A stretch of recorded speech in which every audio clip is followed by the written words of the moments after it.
he woke up in the morning, for example, to go get his coffee. He's sitting there in his coffee. He's on duty, and he sees that they're flying. Yeah. It's like, why are you guys flying? I'm the duty flyer. Yeah. And he's like, oh, you were sleeping, and we decided we'd just let the guy who was already on duty go. And he's like, What? well, that's not right, but okay. Drinks his coffee and watches the operation, and the helicopter goes over there. A missile hits it. Everybody dies. Everybody dies. It's like, He's like, okay. that was interesting. That was one of the near-death experiences without him dying. Yeah.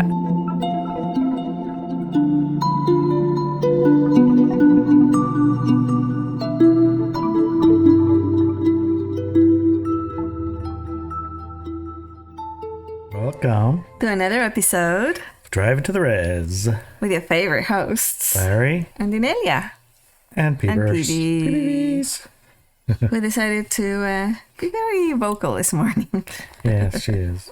And very loving. Our little puppy dog, if you can't see the screen. Anyways, this episode is called A Journey There and Back Again, which is basically a day in the life of Larry and Inelia. Huh? Yeah, I thought it was a good jumping off point for conversation because, it was a pretty good journey. It was. And it has a lot of orchestrations, Yeah. a lot of synchronicities, Yes. all kinds of the magic parts of life in it. It does, yeah, yeah. So I thought we'd share a day in our journey. Like, It was pretty good. yeah, it was a long, long day, It was a long day. but it was filled with magic. It was. Yeah. So, It was pretty cool. Yeah. Shall I start reading the article? okay. Larry and I have had the most interesting week on synchronicities. Can you say more about that? Larry and I have had the most interesting week of synchronicities. Yeah. Yeah. I like synchronicities as a guide, Mm-hmm. There's guides. We have guides of like, oh, this is terrible, terrible. Like, makes you sick, so I don't go there. That's one guide. Mm-hmm. Not my preferred guide. My preferred guides are, I see the synchronicities and I follow the trail, right? Yes. Or when I'm looking for something and I have to pick between things, synchronicities in one of them will be the little blinking light that says, hey, This look way, here. this way, yeah. Yeah, so I like to use those. Yeah. It culminated with a trip to Renton, Washington, which is about 5 hours from us. And it's pretty random that we would go to Renton. What's in Renton? I mean, Renton. Well, organically grown and very well loved fruit trees. Yeah, we've been doing a little bit of digging out in the yard, Yeah. generating a garden, and recognizing our little fruit trees, our tiny little fig trees that we have on the hill over there. They're like the size of one branch of one fig tree, one little twig. And if you look really, really close, it might be a little bit of green on it. We're not too sure. Either way, there's zero figs, I'm saying that, and there's no leaves. Right. And we bought them from one of these commercial places online, which allegedly have great reviews and everything. But unfortunately, we have not had good experiences with them. Not so far. So I figure we should try another way. A local, organically grown tree. Right? That's what we decided on. Right. So you set the parameters and then you said, search it. Search it, please, Larry. Anyways, some days earlier, we had been planning on getting fruit trees for our house on the hill. We tried to locate local sources of strong, organically grown, non-GMO trees, but we didn't have much success. We decided to look for trees on Facebook Marketplace and Craigslist. Larry's very good at that, and soon he had found a seller 5 hours away who seemed to be a great fit for what we wanted. He says he searches by feel within an area he feels comfortable driving. So within driving distance. And 5 hours is getting That's there the the edge limit, right? Yeah. Yeah. That's the edge of it, no doubt. Mm-hmm. But in our areas, like there's like 5 tree growers maybe. Mm-hmm. And then when we expand a little bit to Seattle, we get like 5,000. So there's like this fine line, right? Yes, yeah. Yeah, so that's it. Seattle and Portland are about the edge of our driving. Yeah, pretty much. And we prefer Seattle to Portland driving. Yeah. But it turned out to be the very, very edge, the farthest end. It actually is about the same amount of driving as Crystal Mountain. Oh, cool. Interesting, which is where I went skiing. Yes. One of those things. Anyways, is that very, very furthest edge. It is. But it had so much sparkle to it. Yes. The page and the videos, all the things are really sparkly, very nice. And it was funny as we pulled in. I was like, how? It's like amazing that we could even find this. Right. Yeah. It's in the middle of a suburb, in the middle of the city. In somebody's backyard. Yeah, and there's no signs or anything. You know, there's no way to know that trees grow there. Or they're for sale. Or that they're for sale, yeah. The husband and wife team have some land where they grow the trees. Then they bring them to their small yard in the city and sell them there, where she homeschools her young children. She's very diligent that the trees she grows are happy and successful in our climate and area for a few years before reproducing them. Her husband is a trained horticulturist. Yeah, with a passion for bonsai. We're most interested in getting a cherry tree for sure, since I enjoy cherries so much. And the trees we currently have produce only 1 or 2 cherries a year. It's the most delicious cherries, but just we one or two. But we also had plums, persimmons, and fig trees on our list. Right. She has a whole bunch of pictures of all these different kind of fruits and what they look like, what the insides looks like, how they taste. Yeah. I mean, she did a really, really good job of sharing the fruits. Yes. Right. Yeah. And only from trees that she grew fruit here. Yes. In this climate. In our own backyard. Yes. On a regular basis. Those like proven producers. Right. So the cuttings from that, she'll grow another tree, and then you're pretty sure that it should work. Right. The day before, I started thinking about goats. Which seems a bit random, right? I know, right? How we go from fruit trees to goats. It's all about the week of synchronicities and the journey, right? It is, because goats, I've been talking about goats for a bit now. Yes. We did a little research. We wanted some like Nigerian dwarfs or something. Right. So many months ago, we started talking about goats, and I kept thinking, when Larry thinks, I want a donkey, I want a goat, I want this, all the animals, because he loves animals, and I do too, but we have to have a limit. I mean, our limit is huge, right? We have like 7 30 dogs, 30 chickens and 2 cats. Yeah. So he said goats, and I said, well, the only goats I would consider are those dwarf ones, because they're so cute, and they're small, and they're friendly, and they're personable. Yeah. And I can imagine things like that, right? So anyways, the day before, before this journey, before this trip, to go get I started thinking about goats, but it was really weird because it was random. Yeah. It's very random. Yes. Specifically, Daniela, my daughter, getting goats for her land so they would eat the poison oak that grows there.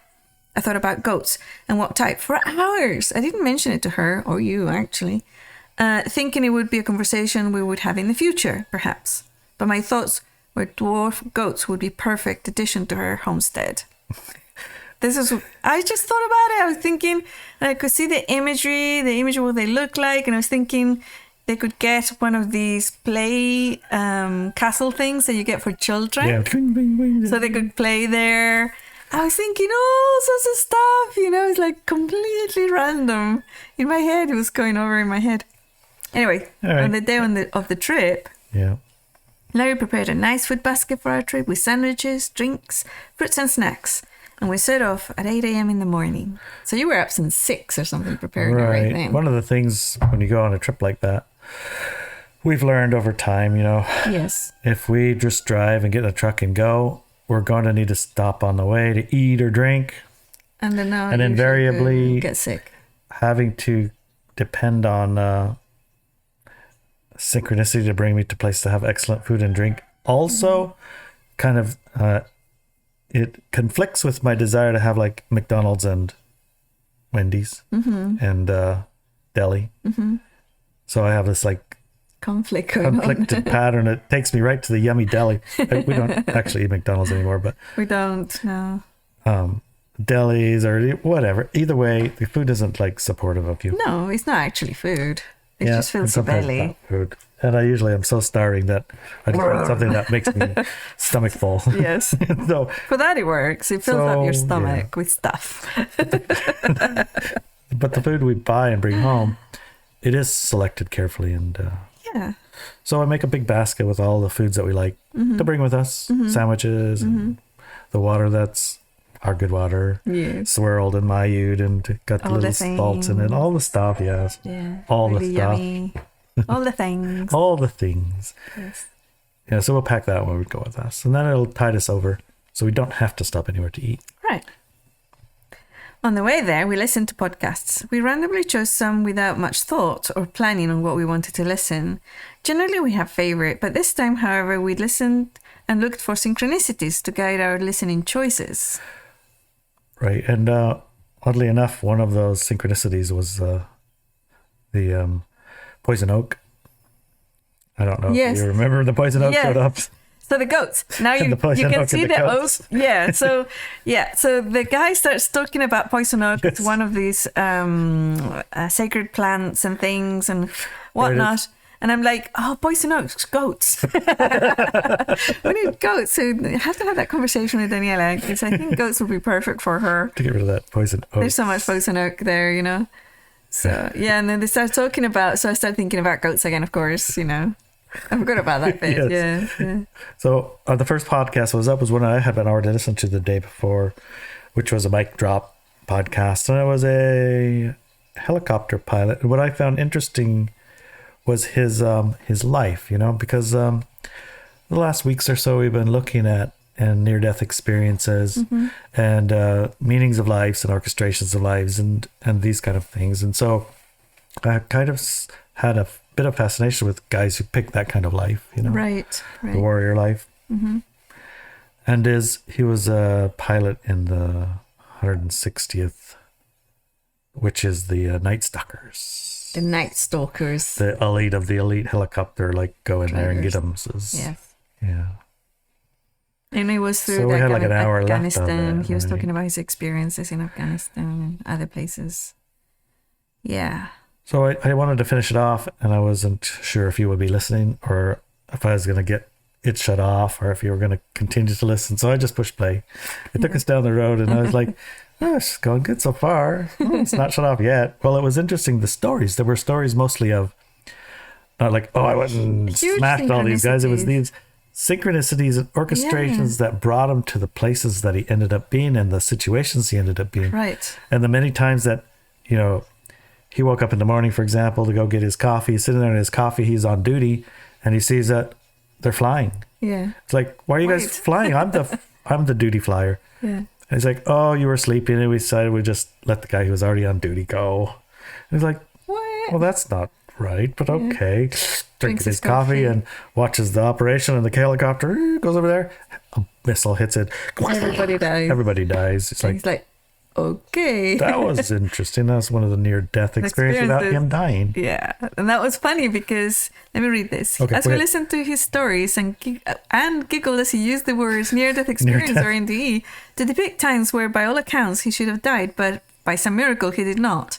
We giggled because in our last podcast we used this term to describe one of my experiences. Of course, this is not what these words mean, but it was interesting to have another person use them in that way, which is the wrong way. Right. So that was really, oh my gosh, he's using the word NDE to mean that he escaped death. He nearly could have died. He could have died if he'd done XYZ, but he didn't do that, or he was somewhere else, you know. Right. So that was really fun. That was a synchronicity for me because I've never heard other people use that word in those terms. So that's that, you know, that thing.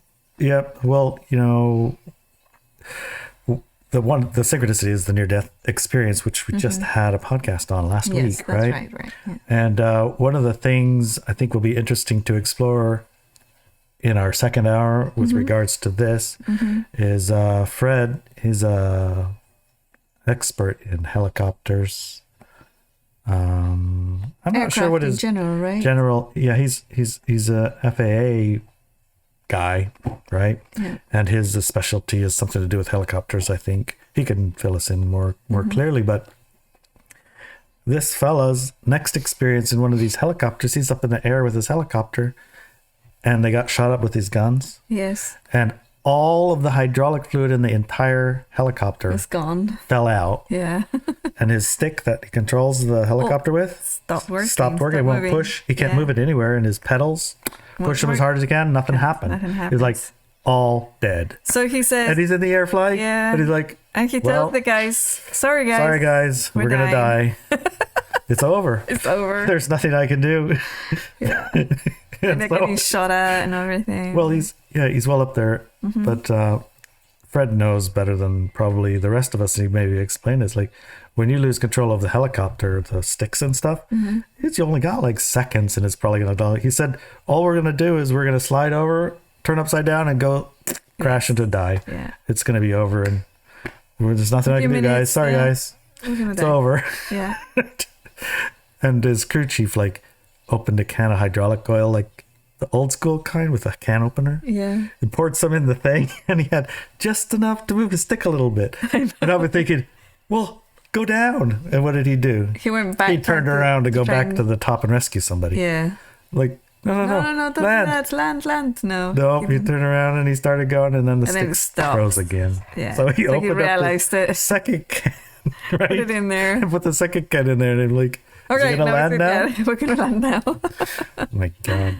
So he went down, and then he went down, and he had to do because he didn't have enough time with the stick to actually go all the way and land. He said he just pointed it in the right direction and made it go down at about 300 feet per minute or something. Yeah. He said eventually we're going to hit the ground, and hopefully at that rate we'll survive it. Yeah. Because it can't go faster or slower. And then he had one movement for his pedal, and then one movement. Everything had one movement. And the net result was they landed. They didn't crash, and everybody lived just fine. Yeah. In a helicopter that had no hydraulics. Yeah. So it's one of those things, it's like, how do you orchestrate that whole thing? I mean, yeah, so his story was filled with massive orchestrations that saved him and the other people on his aircrafts. It was an interesting podcast, but it totally saturated me with war stories. And by the end of it, I was very much done. Right. I was sure you wouldn't have made it 4 hours. And it was a 4-hour podcast. That's how many stories he had. Yeah. And that mic drop guy usually has a couple hour ones or so. Yeah, this one was a full 4 hours and didn't even have commercials. He didn't have no commercials or anything. He was fascinated by this guy. And he has some fascinating stories, right? He did. Right. And they even talked about NDs. Do you mean, like these other stories? And I think he had one of those also. He had a couple of actual NDs, right? Yeah. Yeah. So that was really fascinating. Yeah. Yeah. All right. A few days earlier, we had Decoding the Matrix, our monthly class in focus. In that class, there's a story of me on a hike with a friend of mine, where I noticed that although we're in a forest, there's no bird sounds or birds anywhere to be seen or heard. I turned to my friend and said, there's a glitch in the Matrix. They forgot the birds. There's a glitch in the Matrix. Forgot the birds. She stopped and looked around, shocked and surprised at the fact that there are no birds there. Suddenly, a bird comes flying towards us really fast, like crazy fast, and smashes against the trees next to us. And then ruffles its feathers, stands on a branch and starts singing. It was hilarious. Okay, I thought a bit too little too late, but okay. Okay, it's a bird. We talked about it and laughed. After a few minutes, the forest was full of birds, right? So that was a kind of glitch in the Matrix, and we're talking about that story on our Q&A and everything, right? And after we did our Q&A at walkwithmenow.com about the class, Larry pointed out that now many podcasts we regularly listen to, and some new ones, had birds singing out loud front center on the podcast. Yeah, it was like right after that class. I was overdoing the dishes, and I turned on a podcast. I think it was Cliff. I hadn't listened to any of his podcasts for a while. I kind of get a little bit tired of him, I was burned out of it. And then I saw one. I was like, oh, I'll listen to see what he's having up to now. And the first thing comes out is there's a freaking songbird singing. Then he starts talking and it's like, oh, that bird's loud. Yeah. So I wanted to add a little story here, just exclusive for the podcast. So just before you told me about that, not only had we talked about the bird in the class, right? We talked about that bird in the class in this forest some years back. But I'd been thinking about birds, and I got a little bit confused because this was what happened. In the latest class that I'm releasing... Right, your new class. A new class called Bubbles of Consciousness. So in this class, I talk about learning perfect pitch from a canary. And I'd been thinking about that. Wow. As you talked to me about, oh my God, there's birds in all the my podcasts now. And I think it's about this matrix class. But for me, it was a different synchronicity telling me that the class is cool and okay. Yeah, I was telling you. Yes, go ahead. It's a good class, right? So I thought that was really, really interesting. Well, moving on to that same trip, our next podcast we listened to, it's one that I haven't listened to yet, but I saw the title to it. All the it's things. like Raising Consciousness is the name of the podcast itself. I think hold on, let's but I think it's a different name. No, that's the title of the episode.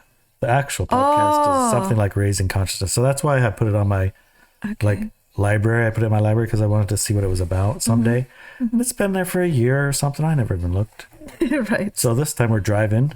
And although I was driving, I was trying to find the next podcast, but I was driving very carefully. Yeah. Yeah, I put my phone right in the window so I can see while He's not breaking the... Yes. Let's not talk about that. Okay. But anyways. So I saw the title to one of them in that I had never watched, and it said, All the Things. Yes, All the Things. Which was Synchronicity because... Well, I decided to use this common sentence a lot in order to expand its use in the Matrix. Yes. Because I really liked it. All the things. And it came from a computer game. Okay? And it's like, all the things. And so I thought, that's a really nice sentence. This is months ago. And like a lot of months ago. Months and months ago. And I thought, that's a really nice sentence. So I started using it, right? Yeah. And other people, probably who are not on computer gaming or whatever, had never heard of it. But it's quite common, right? It's a common urban saying, all the things. Yeah. And I use it in like all the things as in a positive way, all the nice things. That's the way I use it. But it can be used in a negative way also. However, I just like the sentence and I started using it. So for Larry, when he read the title, All the Things, for him was, I'm going to save that. One. We'll watch it. Yeah. So I pushed play and we watched that one. And then we listened to it. As we're listening to it, it's about an hour long. I was wondering, it was a bit of a strange podcast. I couldn't quite figure it out, to be honest. Right, but there's a lot of birds. So many birds in it. And he ended up being in Vilcabamba. Yeah, that's what it was. Yeah. Vilcabamba is yet another synchronicity because you had an event there and you almost moved there. Yeah, I had land there. I was given land in Vilcabamba to move there about 14 years ago. But it was just like right after I had talked about the songbirds and cliffs thing. Yeah. Then I played this one. Yeah. It was end to end. Funny. Roosters and birds in Vilcabamba, Ecuador, and all that. Yeah. Yeah, that was quite funny. Well, after we listened to that, we got there, right? We got to Renton. Yeah, so we got to Renton and saw that the main tree we wanted, a cherry tree, had sold out of all the small and medium-sized ones. She only had 2 large ones, which cost the full budget we had brought with us.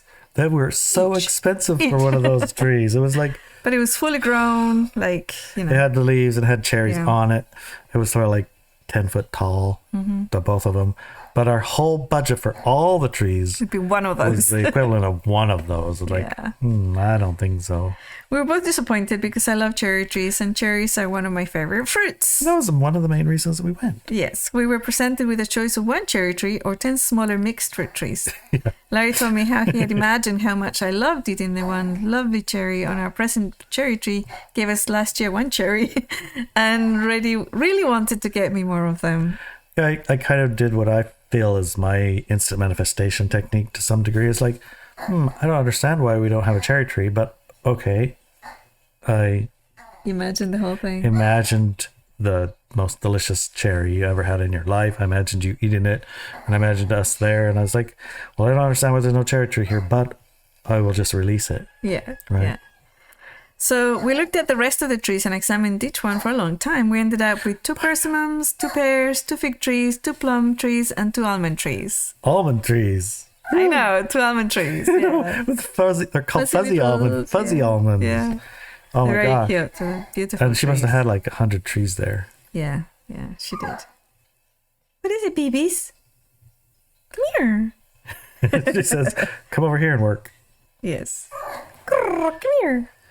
She wants more food, I think. This always happens. It always happens. We could keep Okay. The couple was super friendly, and they were telling us what to do with the trees when Larry spotted a table covered in bonsai trees. Yeah, it was a little bonsai tree that looked like it has a rose on it. It was a quince. They were stunning. Stunning. Honey, come over here and look at this bonsai, he shouted. So I went over, looked at the table, and spotted the most beautiful bonsai I have ever seen in my entire life. Remember, at this time, we were like trying to put our trees in the truck and leave. We were leaving. Already filled all our bill out, and it's like almost used up all of our money. You had like searched the whole house and found all the money you could find, stuck it in your pocket. Like, that's how much we have.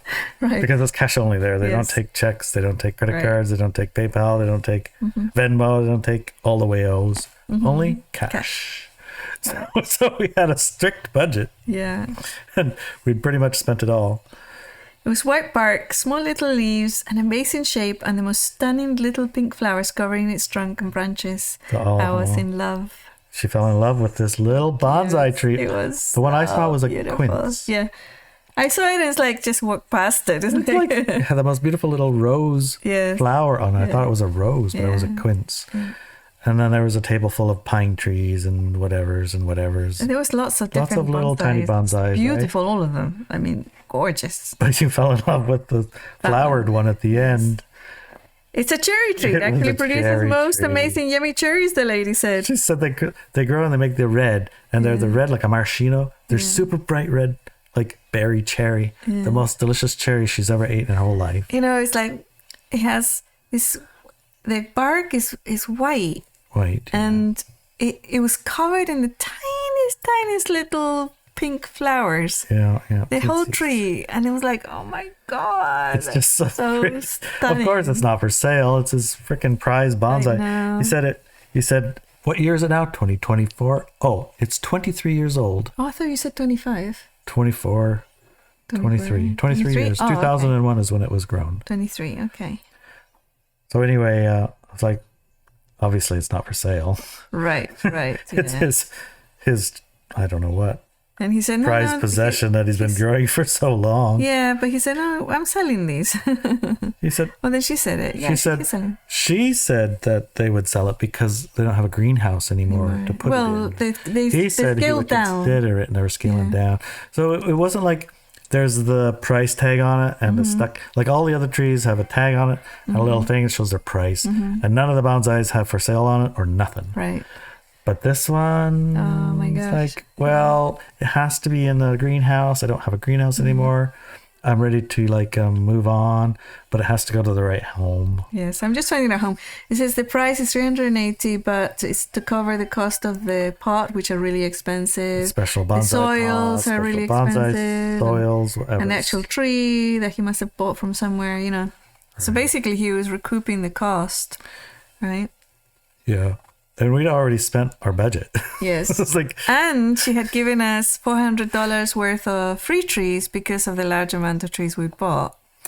You know? So we're like, well, we can't make money out of nothing. Yeah. Remember? Yeah. It's like I got exactly how much we got. Yeah. We don't got more. I said, well, I can't PayPal you, so I don't know. I can't pay you the full value. But we really want that cherry. Yeah. But, you know, we can give it a good home. I said, we do have a greenhouse. Yeah, you did. Yeah. And he said, well, in that case. And I said, and you can come visit it. And we have a beautiful lake right next to our house. You can come swimming with your children. Yes. And then all of a sudden it was like, oh.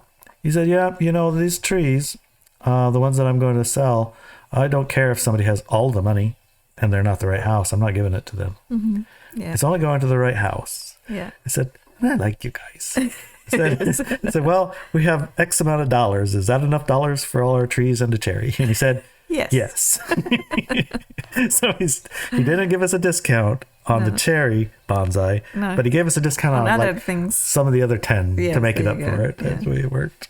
It worked out in his mind. It was quite We expected it to be thousands of dollars, but it wasn't. Oh, yeah. I expected it 20. I mean, one of those cherry trees was a couple grand. Yeah, the large ones, right? Yeah. So bonsai should be worth double or something. Yeah. Anyway. He wanted money equivalent to his costs only, but most importantly, had to go to a home he approved of. And the key word for him was that we had a greenhouse. That fact alone, that we now have a greenhouse, is in itself another of those odd stories, a consequence of a yes honey experiment that, among other things, resulted in a greenhouse in my upstairs deck, which clearly was a requirement for this beautiful cherry tree to join my life. Like an orchestration If you've from seen a the few second weeks hour, before. if you've seen the second hour from a few weeks ago, you'll see an experiment that Fred and Larry started on a yes, honey. Just that whatever you say, You say honey, yes. whatever you ask, just say yes. Yes, say yes. The answer is yes. Yeah. So we were in Costco and looking at these beautiful stuffs, and we walked by a greenhouse, and it's pretty big, you know? Yeah, it's pretty big. And we walk in, and oh my And God, the smell is just so nice. Yeah. And you have to assemble it, so it comes in a box. Yeah, it's like one of those Larry's IKEA boxes. not favorite things for Larry. Imagine an IKEA box times 1,000. Yes. There was 3 of those boxes or 2 of them, and they had about 10,000 parts inside of it. And I said, honey, can I have this greenhouse? I was like, yes, honey. Oh, and by the way, if you want to listen to and support us Yeah. and listen to the second part with our panelists where we deep dive into all these subjects, you can go to Substack, right? Search for Inelia Benz Substack. You'll find our Substack, and you can get the links to the second hour right there. Yeah, easy to go, easy to find. Plus easy the to articles find. there. Yes, the article's there, the first hour's there, which you're listening to, obviously. But if you want to go into the deep dive on the second part of this podcast, go there, and you can support us as well. It's great. So the greenhouse was an orchestration. Mm-hmm. It took a lot of things to be put in place to get a yes out of it. Let's buy a put together greenhouse that I have to put together. Yes. That'd be like high on the list of I don't know how. But you had help because I Fred ended came up getting help from Fred because and Fred Brett said yes, and Brett helped. Yeah, I didn't have to do it alone, but Yeah. man, oh man, that was a lot of pieces. it was. Yeah. 1,000 pieces. But it needed to be there and already up in order for your cherry tree to come home that you Yes. fell in love with in the future. Yes. Indeed. On our way home, we listened to Joe Rogan podcast, which I have to say was one of the most fascinating podcasts I have heard from him. We don't really listen to a lot of Rogan. No. Every now and again, Yeah. when in this case there was a synchronicity again with the title and the who was it. It was a very odd name. I've never heard this name before, right? He was interviewing a man who talked about all the things we talk about. Things like Mandela effect, NDEs, Mandela computer games, effect, yeah. simulation theories of reality, and more stuff. I mean, he was fascinating. This man was fascinating. I have to find more about him, including his name. And the biography of a yogi book. He talked about that too. Yeah. We will have the name and everything on the show notes, so you can go and listen to these podcasts If you're interested, yeah. if you want to. Yeah. This is interesting because we have been discussing ways and topics that can reach a broader audience. We do want to reach larger audiences in order to deliver the message of empowerment to them, but have been hitting a wall for many years now. During that last podcast, Joe sounded bored and disinterested. We find this to be a great data point because he's literally the representation of millions of people around the world. Larry and I were sure he was falling asleep during the interview. It was, generally, he's the best So very podcaster in the enthusiastic, world, right? yeah. And he's enthusiastic and very skilled at this. And this fella's talking about these topics. Which we find fascinating. And they're topics that some of them, he never even heard of the Mandela effect. He'd never heard of the Mandela effect. I was like, what? And NDEs, he just barely Yeah. even But it was fascinating, wasn't it? when he would get into it a little bit, he did have some knowledge of it. Yeah, and some But questions. it was like pulling teeth to get him Yes. engaged and Yeah, it was. interested, right? It was. So that was an interesting data point because to reach the masses, which Joe Rogan clearly does, right? Well, it's two things. One of them was, if we can reach somebody like him without him falling asleep, Yeah, right? Then we they will be got able to it. reach others. Yeah, but also he's opening the doors to those masses to these topics. So now people who hear him might go out and find us. There you right? go. Do you see? I see. Ding, ding, ding. We stopped at the hardware store for some ground salt for the trees and some lumber for some work we were doing at home. Then another store for a toaster and some CO2 canisters to make sparkly water. While there, I received a message from Daniela telling me that they were getting thousands of dollars worth of goats as a rescue operation in the area. Animal control had notified the owner, who was out of the country, that they were going to take the neglected herd the next day. The goats needed to be rehoused before animal control came for them. The goats are dwarf variety. Larry shouted, "Dibs on the babies!" I can imagine we have goats in our future, right? Yeah. Probably. So the goats showed up clearly. Yeah. So it's like that. That was the other part of the synchronicity. Daniela wasn't planning on getting goats. No. Right? Her neighbor has goats. Yeah, and then the goats the day before, I'd been thinking about goats and Daniela, and there was something else about goats also in one of the podcasts. I think it was the Vilcabamba one, maybe. I don't remember. But they just kept coming in. Poking their head in. Yeah. I don't know if it was actually because I was nodding off, but maybe I was dreaming it. And the goats, the dwarf variety that I'd been thinking about, that would be perfect for her, All right, so we stopped regularly on our way home to check on the trees. They told us that this was the strongest windstorm they had ever experienced in their lives. And they would be happy when things calmed down a bit. Yeah, it was pretty wild back there on that trailer. They were wrapped up with plastic and laid down and everything, but it was still blowing like 60 or 70.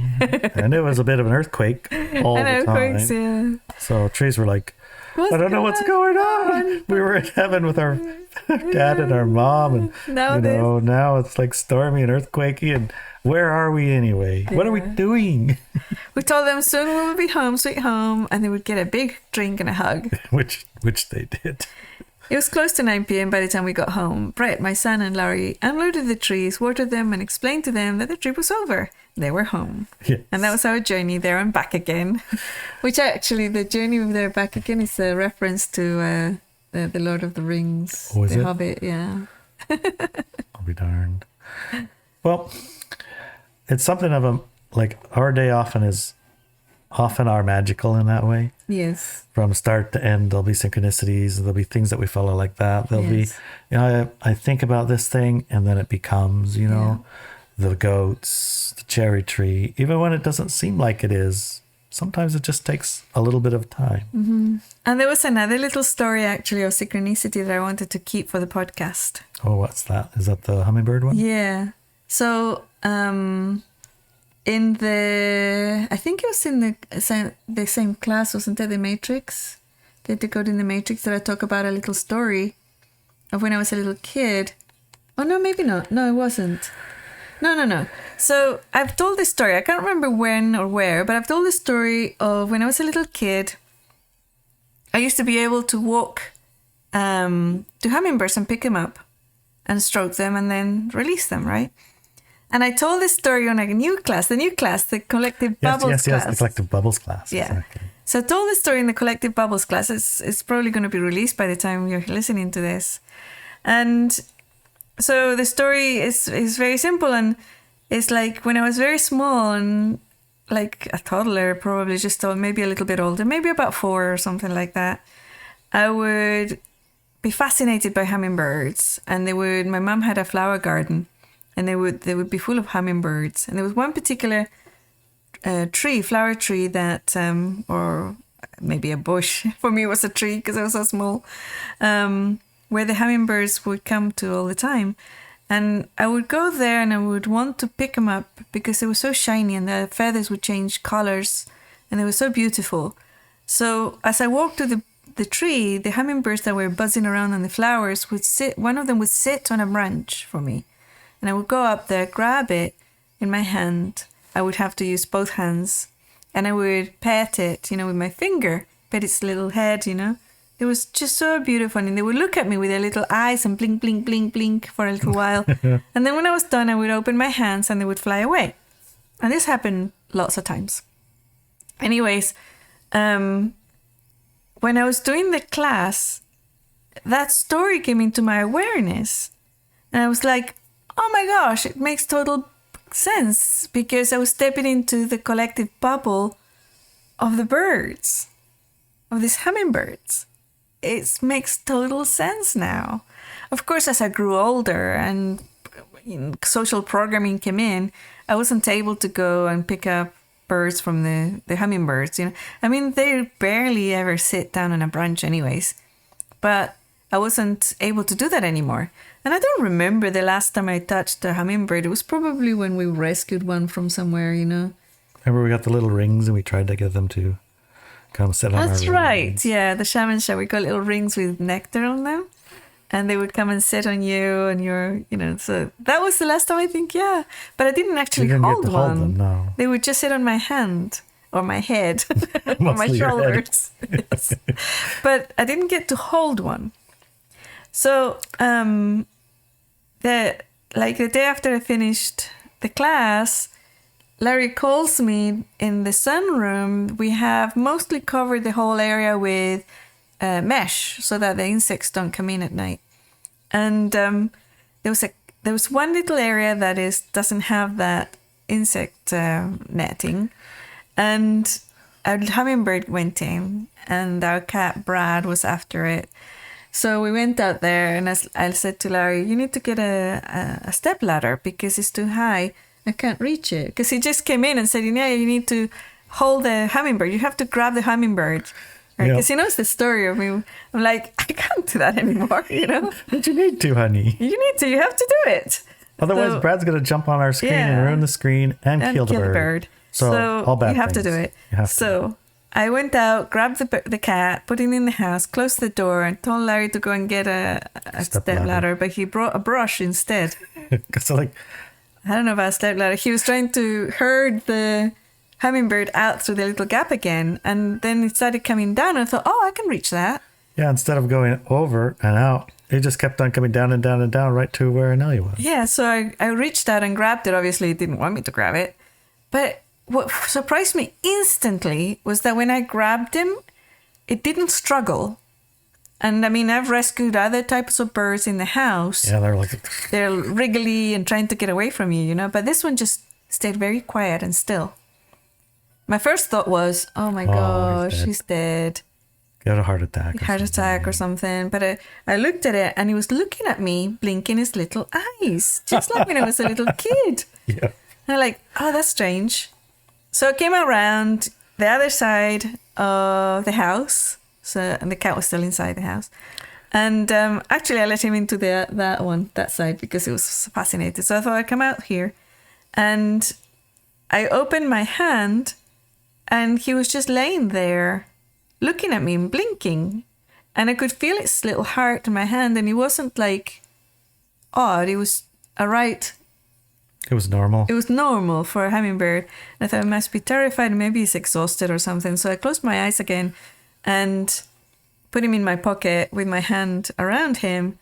Because I felt, he wants to hang out for a bit. Maybe he just needs to recoup his energy. He was exhausted. In my mind, he was exhausted, right? So I came out here, you brought me a little glass of sugar water. Sugar water, very well. Maybe he needs some energy. I tried to give it to him, he was ignoring me, but he opened my hand again and he was just laying there, looking up at me, blinking its little eyes, just like when I was a kid. So I started petting it, just like when I was a kid, I pet it. And he was like, happy. And then it's like, we were there for quite a while. It was several minutes, yeah. Yeah, several minutes. And then I was looking at him talking and saying, well, what are you going to do? I don't think you're injured. And he kept looking up at me and blinking its little eyes, just like when I was a kid. And that imagery kept coming back to me, And then I went to reach for the sugar water again. And he looked at me one last time, blink, blink, blink. And then went off, into the distance. And there was nothing wrong with it. It's like, whoa, well, that's like an orchestration or like a synchronicity, because that was the first for me. It was like a validation that class is cool and it's ready to come out now. Right, because that class has been a challenge. It's like, is this one really going to be like right? And it was like when I was listening to it, thinking, I don't know if people will understand it, but it's really key information that can really empower a person, And that to me was the validation of the human collective, Gaia and everything. Yep, it's like we're ready for it. Because I was also thinking about every millisecond, even the day before, like every millisecond of our lives, for it to happen and evolve and our experiences we're having, things started thousands of years ago to orchestrate that particular second or that moment or that experience. Like, when did hummingbirds arrive in the United States or this area or evolve here or whatever, And that must have been thousands and thousands of years ago. And that particular hummingbird, all the generations in the area for it to be born here, live here, or travel here from wherever it was born to nest here. And because there was another one, right? Was, the maid outside. Yeah, trying to help it.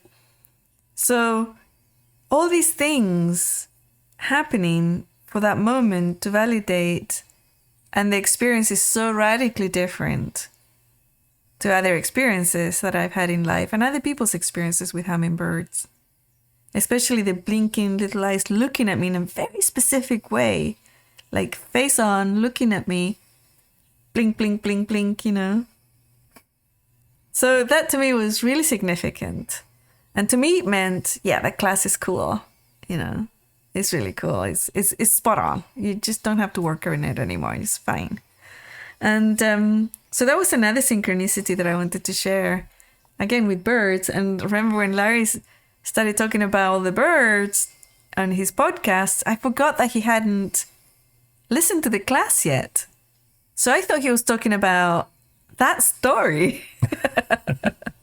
And then he said, oh yeah, about the, you know, the Decode in the Matrix, the Decode in the Matrix and Songbird. The songbirds. Oh yeah, and the class also has another thing, like I said earlier, about the canaries.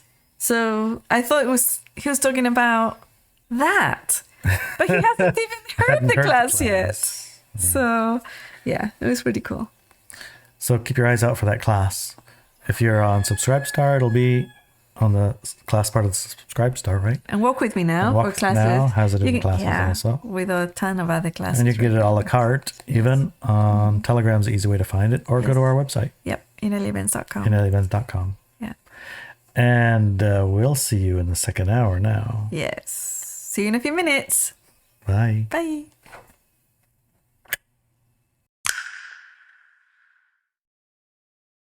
When this happens to me, when I look at something and I see things and then I go back and try to show it to somebody else and they're gone, it's because I've seen them with my inner eyes.